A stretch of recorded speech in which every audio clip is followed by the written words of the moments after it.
आप बहुत अहम रहे हैं, मैं जानता हूं, थोड़ा सा आपका अदारों में भी बड़ा एहतराम है। गुजारिश है, वो जो लॉन्ग मार्च की आप बात करें उसका मकसद क्या था बादिउल नज़र में? क्या नए इलेक्शन कराना था या कोई और भी हदफ हासिल करना था? नहीं, मैं थोड़ी सी आदत है कि मैं तो सच ही बोलूँगा। अब यहाँ पे बैठा हूँ तो मुझे सच बोलना चाहिए, और मैं समझता हूँ कि आवाम को झूठ बोल बोल के तो काफ़ी गड़बड़ हो गई है। माज़रत के साथ जो मैं समझता हूँ उसका मकसद ये था कि जो उस वक्त कुछ तैनातियाँ होनी थी फ़ौज में वो ना हो। टू बी वेरी सिंपल, एक सियासी जमात का तो ये मनसब नहीं है कि वो एक अदारे का इंटरनल मामला है, उसने किसको तैनात करना है। तो सियासतदान का ये काम है कि उनकी तैनातियों में रुकावट के लिए ये ऐसी हरकत करे। डू यू थिंक ये मुनासिब था? नहीं, ये बिल्कुल मुनासिब नहीं था। मैं समझता हूँ कि उस वक्त जो हमारा स्टांस है वो ये होना चाहिए था कि जो भी आए, आफ्टर ऑल वो इसी फ़ौज से आना ना या अदारे से आना है, जो भी आए। मैंने ये खान साहब को मशवरा दिया था, वो हयात हैं, अल्लाह पाक करे कभी मौका मिले आप उनसे पूछें। मैंने कहा सर हमें लॉन्ग मार्च करने की ज़रूरत नहीं है, बल्कि हमारा स्टांस ये होना चाहिए कि ये सब अफसरान जो हैं ये मुहब्बे वतन हैं, ये इस मुल्क के अंदर एक सिस्टम के साथ ये ऊपर आए हैं, तो जो भी बने हमें तो उसको वेलकम करना चाहिए। और हमें ये कहना चाहिए कि इंशाल्लाह अगर आप कल को वज़ीर आज़म बनते हैं तो कोई भी आर्मी चीफ़ होगा तो आपके साथ काम करेगा। मुझे तो नहीं लगता था कि कोई ऐसी इनको प्रॉब्लम पेश आती, और अल्टीमेटली फिर वही हुआ जो ये चाह रहे थे। डॉक्टर साहब, ये जो आपने बात की, मुझे भट्टी साहब की एक बात याद आ गई।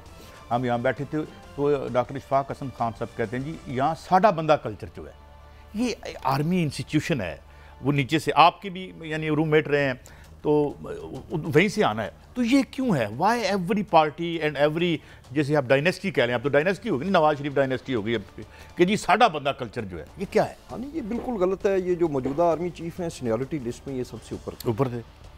There was a conspiracy in the past जिसमें जनरल बाजवा और जनरल फैज़ हमीद शामिल थे कि इनकी सीनियरिटी लिस्ट को डिस्टर्ब किया जाए।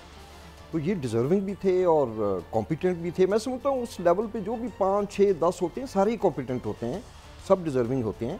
तो बिल्कुल भी इन चीज़ों के अंदर हमें अपने आप को इन्वॉल्व नहीं करना चाहिए। आप देखें ना, सुप्रीम कोर्ट के अंदर या हाई कोर्ट के अंदर कितना एक अब बेहतर मैकेनिज़्म आ गया है कि आपको ये पता है कि आज 2023 है तो 2028 में कौन चीफ जस्टिस होगा। तो मैं तो ये वैसे आप समझते हैं ये हो जाना चाहिए वहाँ, जिस तरह चीफ सुप्रीम कोर्ट के चीफ जो हैं वो बारी बारी अपने टेन्योर हैं उनके, तो ये आर्मी में भी ये आप क्या समझते हैं साबिक़ आर्मी ऑफिसर? एक्चुअली आर्मी के थोड़ा सा डिफरेंस जो मैं समझता हूँ, बड़ी हम्बल कैपेसिटी में, तर्जमान हूँ फौज का, ना ही शायद मैं कितने बड़े ओहदे से रिटायर हुआ हूँ कि मुझे बहुत सारी चीज़ों की डायरेक्ट मालूमात हो। आर्मी के जुडिशरी में ये होता है कि तमाम जजेस ऑलमोस्ट एक जैसी उनकी ट्रेनिंग, एक जैसी उनकी लाइफ गुजरती है, और वो एक कोई फ़र्क नहीं होता ज़्यादा। आर्मी के अंदर कॉम्पिटेंस के होंगे शायद इश्यूज़, कोई एक जनरल हो सकता है कॉम्पिटेंस में, कोर्सेज में, अपनी सर्विस में वो दूसरे से बेहतर रहा हो। तो इसके बावजूद अगर ऐसा हो जाए कि कुछ सीनियरिटी का कोई रूल, ऐसे वैसे तो हैं कि पहले 3 ही कंसिडर होते हैं, मगर इसमें मैं समझता हूँ आर्मी को ख़ुद ये सोचना चाहिए कि क्या जो मौजूदा सिस्टम है ये बेहतर है, या वो जो सीनियरिटी लिस्ट की आप बात कर रहे हैं सुप्रीम कोर्ट की लाइन पे वो बेहतर है। तो इस पे एनालिसिस करके, गौर करके ये भट्टी साहब मैं आपसे भी पूछूंगा जरा कमेंट करके, फिर ये इस वजह से बड़ा रौला बनता है। नहीं, मैं डोगर साहब ने बड़ी अहम बात की। डॉक्टर साहब आप क्या फरमा रहे हैं कि यकीनन हाफिज आसिम मुनीर साहब सीनियर मोस्ट थे, ये तो पूरी दुनिया को, तो क्या कमर जावेद बाजवा साहब या किसी और ने इसकी सीनियरिटी को आगे पीछे करने की कोशिश की? तो ये तो नामुनासिब नहीं है, एक डिसिप्लिन अदारा है, वो तो चलते ही डिसिप्लिन पे है। अब देखें, ऐसा हुआ है कि जनरल बाजवा साहब की ख्वाहिश थी कि जनरल आसिम जो है ये चीफ ना बने। और हाँ, मेरी इल्म में तो यहाँ तक है कि इन्होंने मियाँ शहबाज शरीफ साहब को धमकी दे दी कि हम मार्शल लॉ लगा देंगे अगर आपने जनरल बाजवा साहब को एक्सटेंशन ना दी।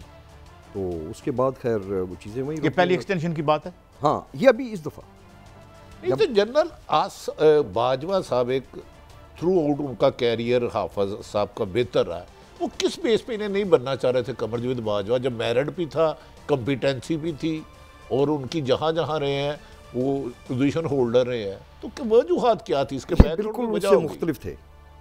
जनरल आसिम की आप सारी सर्विस स्ट्रक्चर उठा के देखें, अब फिर वही शायद गैर मुनासिब होगा, मैं फिर बार बार अर्ज़ करता हूँ, मैं कोई स्पोक्स पर्सन तो हूँ नहीं, जो मैं ज़ाती इन्फॉर्मेशन रखता हूँ। जनरल आसिम मुनीर की जो पर्सनैलिटी है वो 180 डिग्रीज़ अपोजिट थी टू जनरल बाजवा।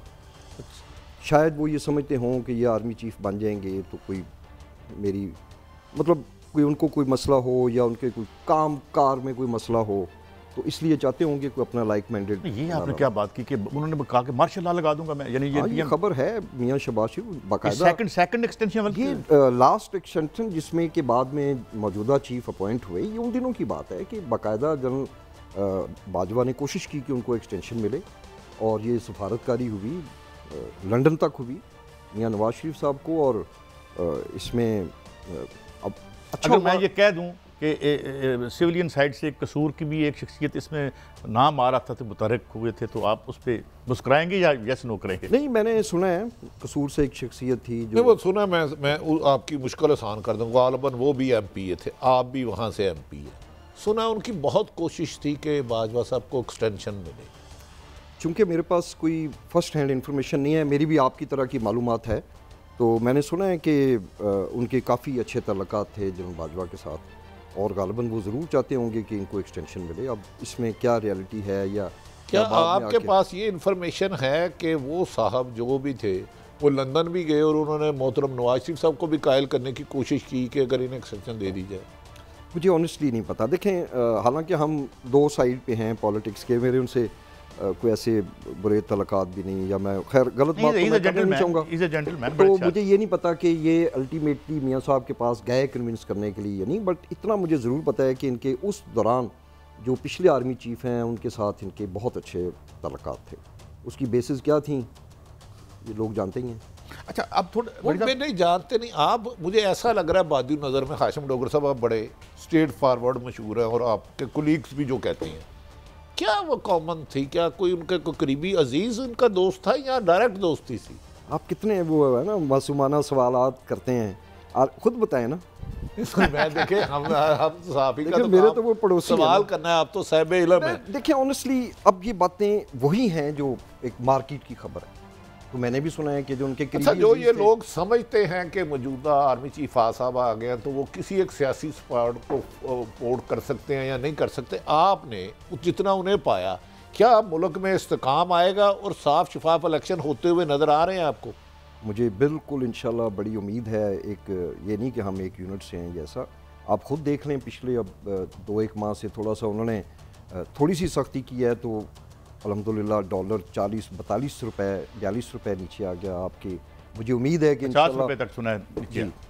मैंने ये सुना है कि इंशाल्लाह इनकी पहली कोशिश ये है कि हम इसको 260 पे लेके आएँ और फिर अनदर 3-4 मंथ्स में कोशिश करके इसको 215-20 पे लेके आएँ। क्या वैसे काम, हर काम में तो हम बुला लेते हैं, ट्रेन उलट जाए तो हमारे पास बंदा कोई नहीं होता, सैलाब आ जाए तो हम उनसे काम, और मैं कोई मार्शल लॉ का हामी नहीं हूँ, लेकिन आप ये समझते हैं फिर that was a better decision from Shahbaz Sharif साहब, इनका यानी इनके अपॉइंटमेंट? मैं बिल्कुल समझता हूँ कि ये यानी वाइज था।